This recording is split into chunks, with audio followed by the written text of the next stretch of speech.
आज हम लोगों के विभाग की तरफ से ये प्रेस कॉन्फ्रेंस रखा गया है, जिसमें हम लोग अपने विभाग की उपलब्धियों को बताने जा रहे हैं।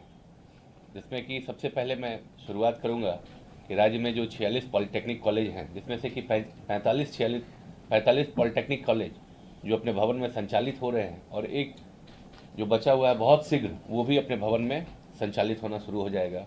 उसके अलावा इंजीनियरिंग कॉलेज में लगातार पाठ्यक्रम के कार्य शुरू हो गए हैं, और जितने भी भवन हैं, वो जितने भी कॉलेज हैं, वो सभी अपने भवन में संचालित हो रहे हैं।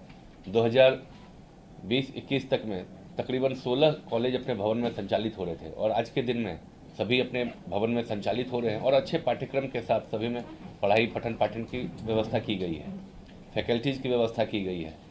जो बच्चे हम लोग के यहाँ हैं उनके खेल कूद की व्यवस्था की गई है, और उनके लैब से लेकर सारे जो टेक्निकल चीज़ होते हैं उसकी व्यवस्था की गई है। और पठन पाठन के बाद उनके जॉब प्लेसमेंट की व्यवस्था वो भी हम लोग के विभाग के द्वारा लगातार की जा रही है। और बहुत सारे बच्चे ऐसे हैं जो जॉब कर रहे हैं अच्छे अच्छे जगह पे, और उन बच्चों के अगर आप चाहें तो उनकी सूची भी उपलब्ध करा दी जा सकती है कि जो बच्चे कहाँ जॉब कर रहे हैं और उनको कितने पैकेज पे उनको पेमेंट की मिल रहा है।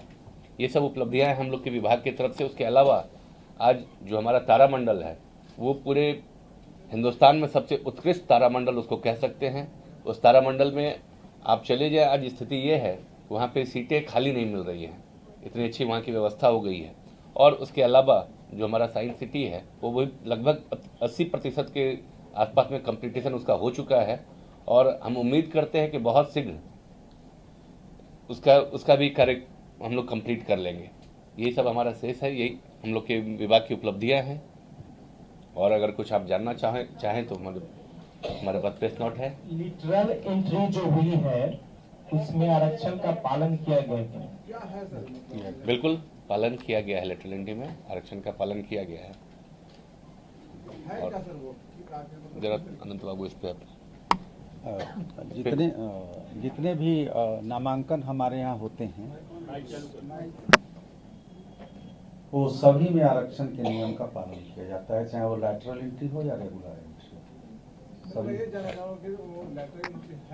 सर हम बता देते हैं सर, ये जो इंजीनियरिंग कॉलेजेस है जहाँ बीटेक की पढ़ाई होती है उसमें जो पूर्णांक के छात्र की संख्या होती है उसका 10% रिजर्वेशन होता है for lateral entry from polytechnic colleges. And जो डिप्लोमा यानी पॉलिटेक्निक कॉलेजेस में जो पढ़ाई होती है उसमें 10% लैटरल एंट्री होता है IITI के बच्चों के। तो दोनों में, इंजीनियरिंग में पॉलिटेक्निक वालों के लिए 10% लैटरल एंट्री होता है, और पॉलिटेक्निक में IITI के छात्रों के लिए लैटरल एंट्री होता है। इसमें भी रिजर्वेशन का पालन किया जाता है। मतलब जो बच्चे IIT छोड़ करके आना चाहते होंगे, IITI में जो अपना कोर्स कंप्लीट करते हैं, जो मेरिटोरियस छात्र होते हैं, उनको पॉलिटेक्निक में लैटरल एंट्री होता है, और पॉलिटेक्निक के छात्र 3 इयर्स के कोर्स के बाद मेरिट के बेसिस पे उनको बीटेक में लैटरल एंट्री होता है। सीधे सेकेंड ईयर में एंट्री होता है।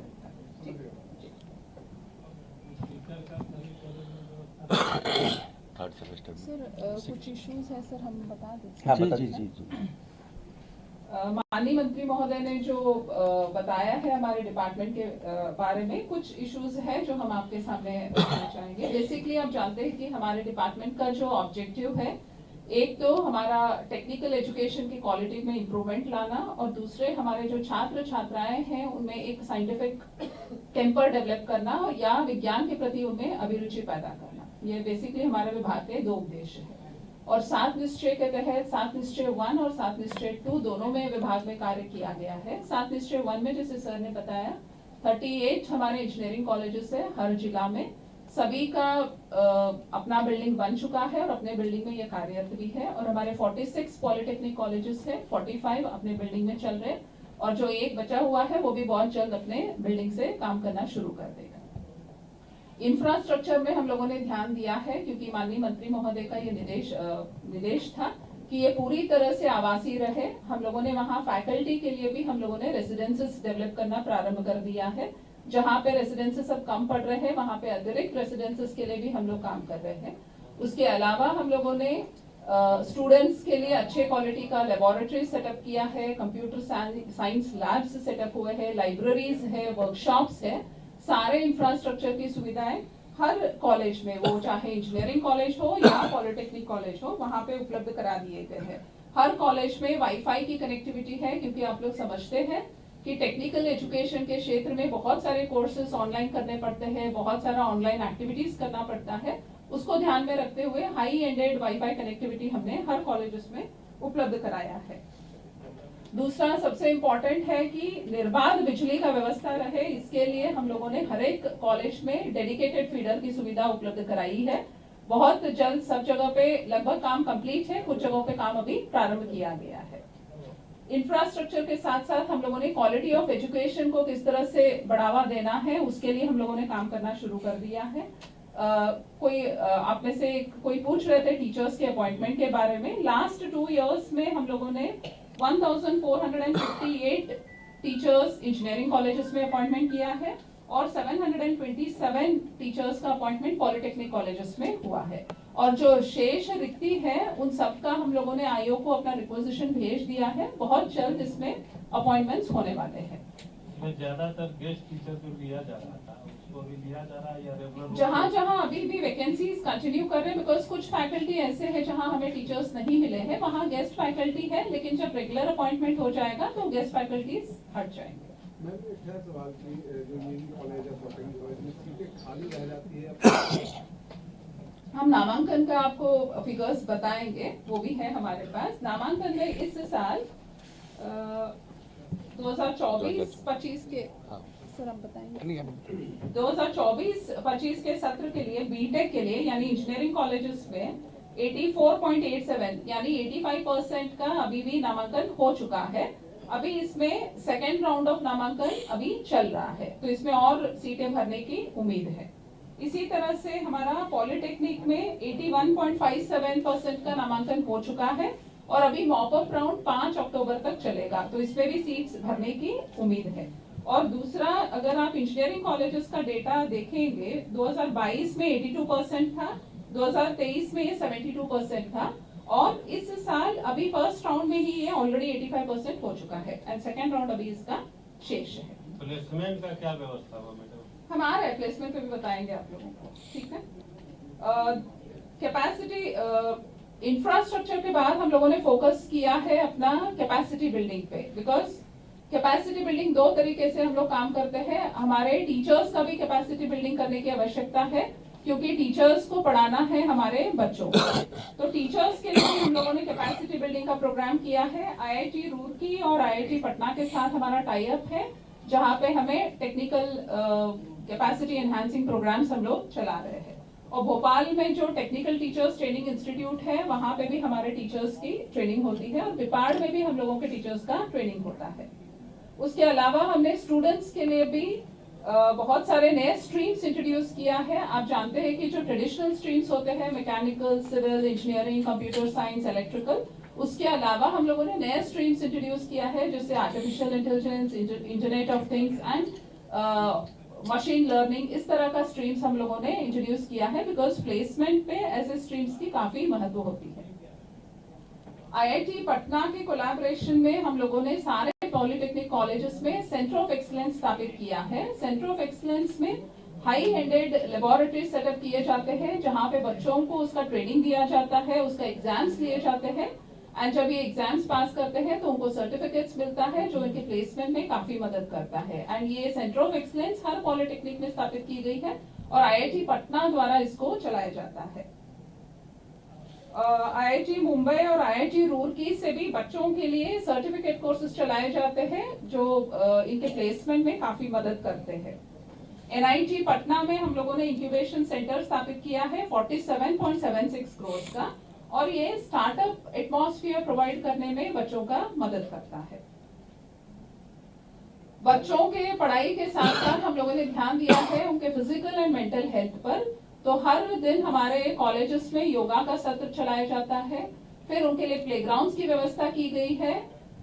एनुअल बेसिस पे हम लोगों ने यहाँ पे स्टेट लेवल पर खेलकूद कार्यक्रम उमंग का आयोजन हम लोग कर रहे हैं हर साल, और अपने अपने कॉलेजेस में भी खेलकूद का कार्यक्रम नियमित रूप से ऑर्गेनाइज किया जाता है। एंड बच्चों के ओवरऑल डेवलपमेंट को ध्यान में रखते हुए हम लोगों ने एम्फेसिस दिया है उनके सॉफ्ट स्किल डेवलपमेंट में और उनके लैंग्वेजेस पे हम लोगों ने काफी ध्यान दिया है। उसके लिए हम लोगों ने लैंग्वेज लैब अलग सा सेटअप किया हुआ है हर कॉलेज में, जहाँ पे बच्चों को इंटरव्यूज में कैसे प्रिपेयर किया जाए, कैसे लैंग्वेज स्किल्स एक्वायर किया जाए, ये सब पढ़ाया जाता है।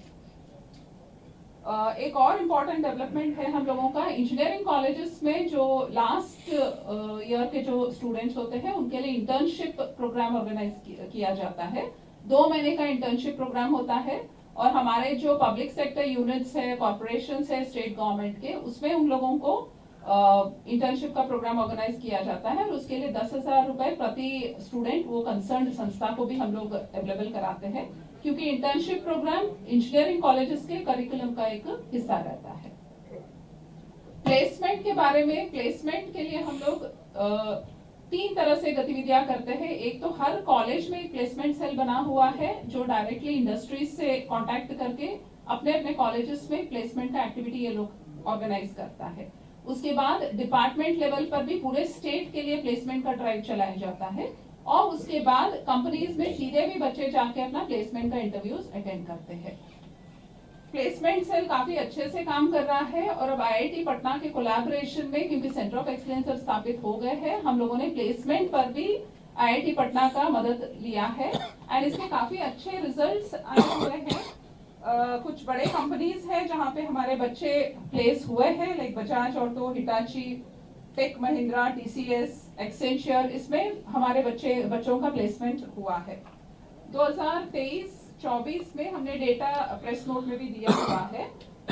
2023-24 में लगभग 8,200 बच्चों का प्लेसमेंट भी हुआ है। एक नया इनिशिएटिव हम लोगों ने लिया है, बिहार इंडस्ट्रीज एसोसिएशन के साथ हम लोगों ने वर्कआउट किया है कि लोकल जो हमारे यहाँ इंडस्ट्रियल यूनिट सेटअप है उसमें भी हमारे बच्चों को कैसे एब्जॉर्ब किया जा सकता है, उसके लिए हम लोग इनिशिएटिव ले रहे हैं। उसके बाद गया एंड भागलपुर में जो टेक्सटाइल सेक्टर्स है वहां पे हम लोगों के पॉलिटेक्निक के बच्चों को किस तरह से प्लेसमेंट हो सकता है उस पर भी हम लोग वर्कआउट कर रहे हैं, क्योंकि हमें बिहार इंडस्ट्रीज एसोसिएशन से भी इसमें इनपुट मिला हुआ है कि ये एरिया वहां के लिए यूजफुल हो सकता है। इसके अलावा भी स्टार्टअप्स को भी हम लोग प्रमोट कर रहे हैं। हमारे 35 इंजीनियरिंग कॉलेजेस में स्टार्टअप सेल गठित हो गया है और 34 स्टार्टअप ऐसे हैं जहां पे इंडस्ट्री विभाग द्वारा इनको सीड मनी 10 लाख रुपए इंडस्ट्री विभाग द्वारा दिया जाता है। ये सीड मनी 34 स्टार्टअप को मिला हुआ है एंड ये स्टार्टअप हमारे जो है 8-10 स्टार्टअप ऐसे हैं जो बहुत अच्छे काम कर रहे हैं और उसमें से 2-4 लोगों का ऑलरेडी रजिस्ट्रेशन भी हो चुका है। इसके अलावा हमारा जो साइंटिफिक टेम्पर डेवलप करने का या साइंस में जिज्ञासा डेवलप करने के उद्देश्य से जो सर ने बताया तारामंडल के बारे में, इसमें 2 चीज और नया कर रहे हैं हम लोग। एक वर्चुअल रियलिटी और एक 3D थिएटर डेवलप हो रहा है national council of science museum के द्वारा एंड ये फरवरी 2025 तक ये कंप्लीट होने की संभावना है। और इसी तरह से पटना के सैदपुर में हमारा साइंस सिटी डेवलप होने वाला है जिसका सिविल कंस्ट्रक्शन काम लगभग पूर्ण हो चुका है और उसमें एग्जिबिट का काम लगाने का कार्य भवन निर्माण विभाग द्वारा किया जा रहा है। बहुत जल्द ये भी काम कंप्लीट हो जाएगा। हमारा बिहार इंजीनियरिंग यूनिवर्सिटी की स्थापना भी की गई है, अच्छे से इसमें काम चल रहा है और हमारे पॉलिटेक्निक कॉलेजेस का जो रेगुलेशन होता है वो state board of technical education द्वारा किया जाता है एंड मैं आप लोगों को बताना भी चाहूंगी कि 3 स्ट्रीम्स में अभी हमारा जो पॉलिटेक्निक कॉलेज है पटना का, जो प्रिंसिपल साहब भी यहाँ पे उपस्थित है, 3 स्ट्रीम्स में इनको नेशनल बोर्ड ऑफ एक्रेडिटेशन से एक्रेडिटेशन इनको मिला हुआ है and it is very good thing because बच्चों के प्लेसमेंट्स में भी ये काफी इंपॉर्टेंट होता है। बहुत सारे रिसर्च प्रोजेक्ट से ये लोग जुड़ सकते हैं। तो इस तरह से हम लोग अपना टेक्निकल एजुकेशन का क्वालिटी इंप्रूवमेंट के लिए हर संभव प्रयास हम लोग कर रहे हैं।